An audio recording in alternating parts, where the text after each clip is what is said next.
Oh, good. Still here. In the last video, we went all in on power purchase agreements. Long-term agreements to buy electricity from a generator. If you haven't watched that video yet, head on back before you start this one.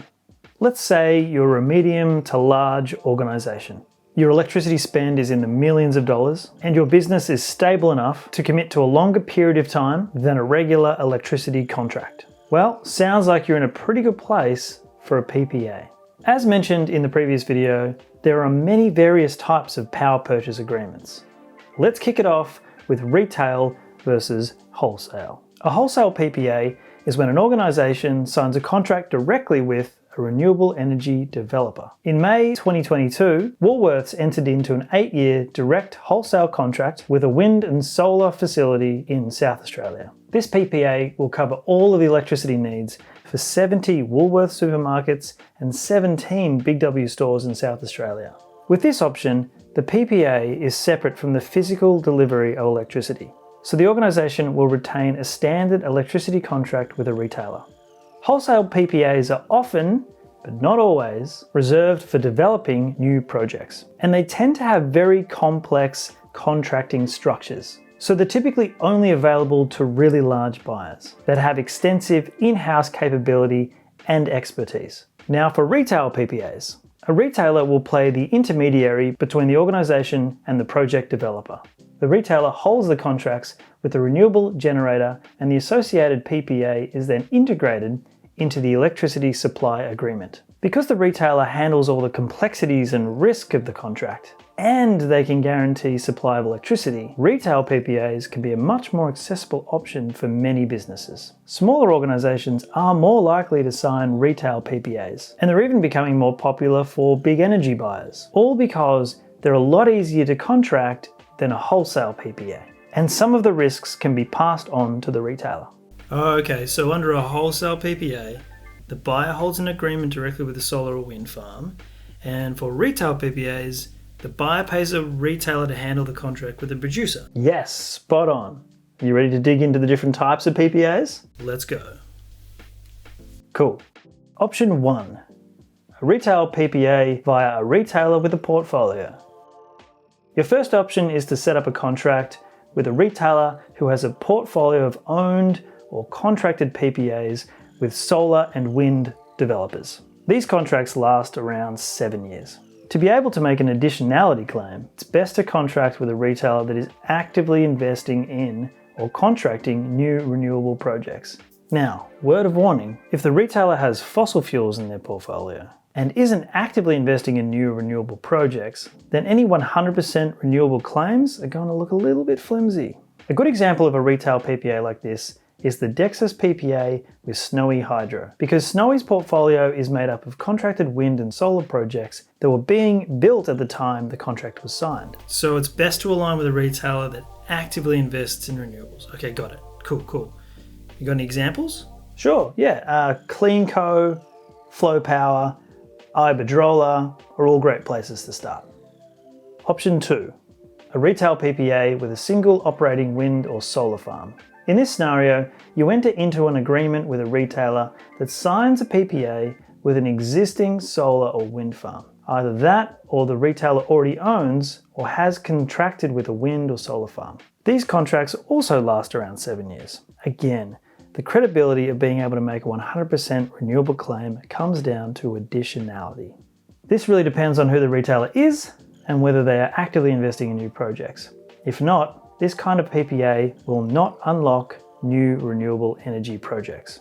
A good example of a retail PPA with a single operating wind farm is the Dandenong Council's deal with Alinta Energy. Under this agreement, a wind farm in Gippsland will supply 100% clean electricity to all public lighting in Greater Dandenong.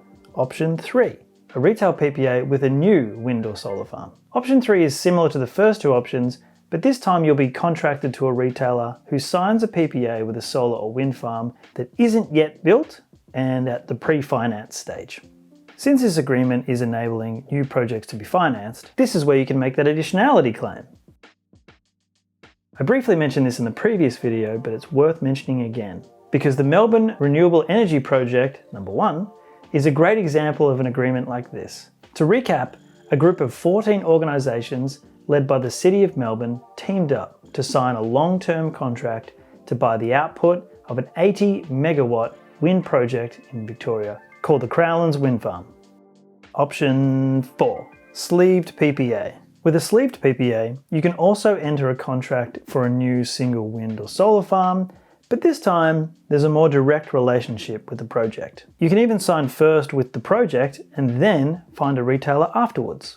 This gives you the option to switch retailers over time. Having the retailer in the deal simplifies the arrangement for the buyer by turning a wholesale PPA into a more standard electricity contract. But the buyer still has the benefit of being able to select the best solar or wind farm and having a much more direct relationship with the generator.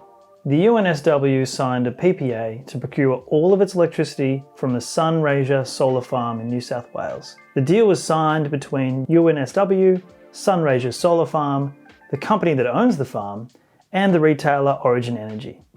Option 5. Lastly, we've got the wholesale PPA. In this contract, there's no in-between retailer, just the company signing directly with the solar or wind farm project developer. Said company agrees to buy a portion or all of the output from the project, and this contract is separate from their standard retail electricity contract. Hang on, if the PPA is separate from their electricity contract, does that mean that they're paying for electricity twice? In a way, yes, but they'll resell the electricity on the wholesale market. Now, it's a bit convoluted, but it offers the corporation the certainty of knowing how much they'll be paying for future electricity, whilst providing project developers with revenue certainty, which allows them to finance and build new projects. With a wholesale PPA, the corporation signs a contract for difference derivative contract directly with a solar or wind farm. Contract for difference? What does that mean? It'll make sense in a second. As part of the PPA, the corporation and the generator agree on a fixed price for electricity. The generator will then sell its electricity to the wholesale market and receive the National Energy Market spot price. The contract for difference will calculate the difference between the PPA fixed price and the spot market price.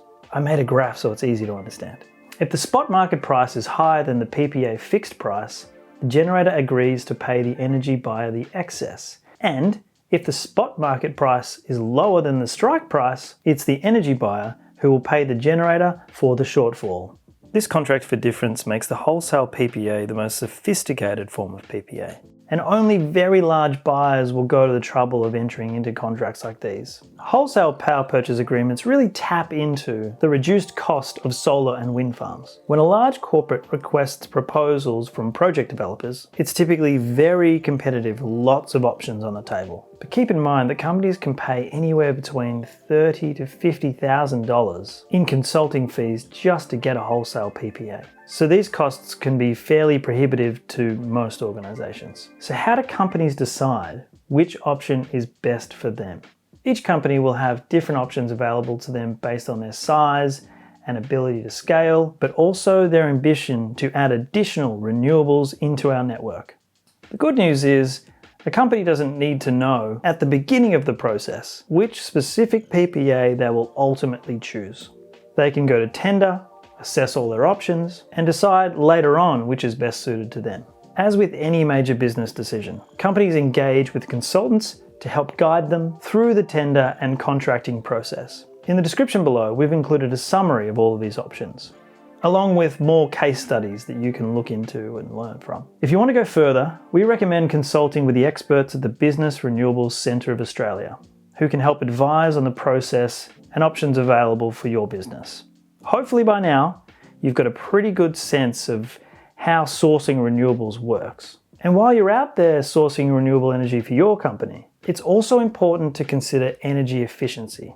Conducting an energy efficiency audit will help you identify some practical and cost-effective options to further reduce your organization's energy consumption and costs. As I've said before, the most sustainable energy is just the stuff you don't use. Big thanks to Jonathan Prendergast at the BRCA for providing all the guidance and technical expertise to help us make these videos. Lastly, we'd love to hear your thoughts. Let us know in the comments below which topics you'd like us to deep dive into next. Now get out there and go renewable.